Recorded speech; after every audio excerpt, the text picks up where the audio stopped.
Hello students, welcome to Lavania classes. Today we'll discuss the second poem from your book First Flight, and the name of the poem is Fire and Ice, written by Robert Frost.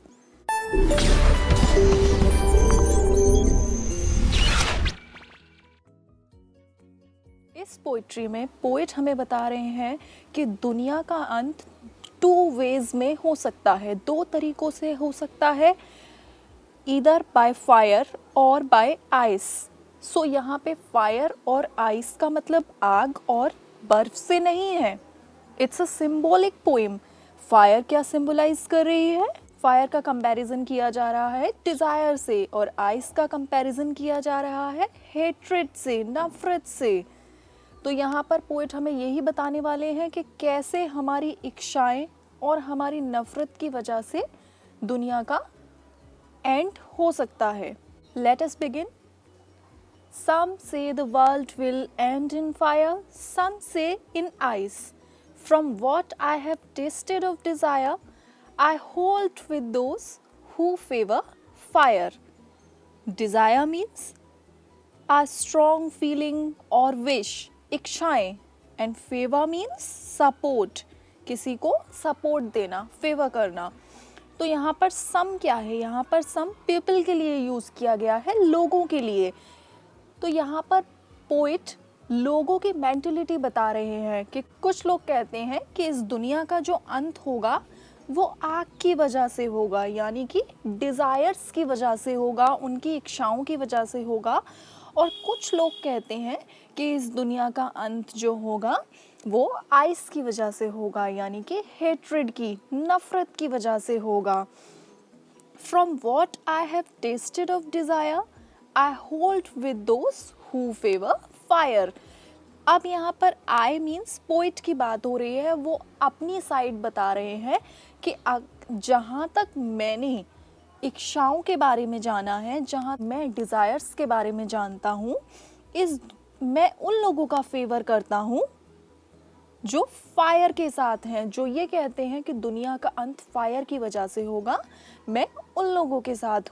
तो यहाँ पर poet कह रहे हैं कि लोगों के according दुनिया फायर से भी ख़त्म हो सकती है, यानी कि लोगों की जो लगातार इच्छाएं बढ़ती जा रही हैं वो इस दुनिया को एक दिन डिस्ट्रक्शन की ओर ले जाएंगी, तबाही की ओर ले जाएंगी. और ऐसे ही आइस, यानी कि जो लोगों के बीच में नफरत बढ़ती जा रही है, ये भी एक दिन इस दुनिया को एंड की ओर ले जाएगी.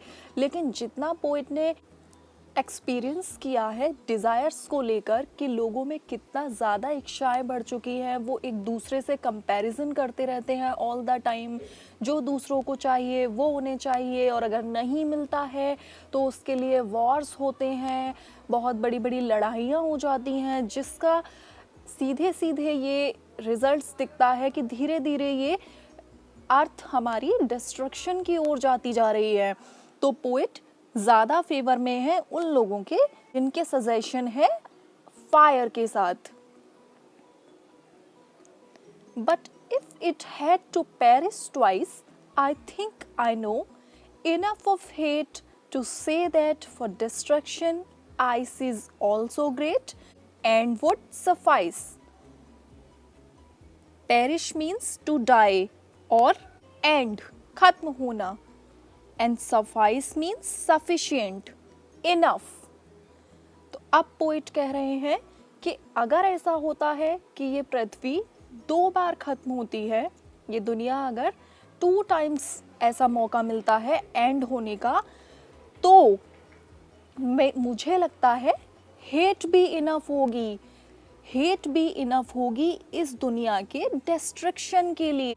अपने आप में इतनी ग्रेट है और इतनी सफिशिएंट है कि वो दुनिया को ख़त्म कर सकती है.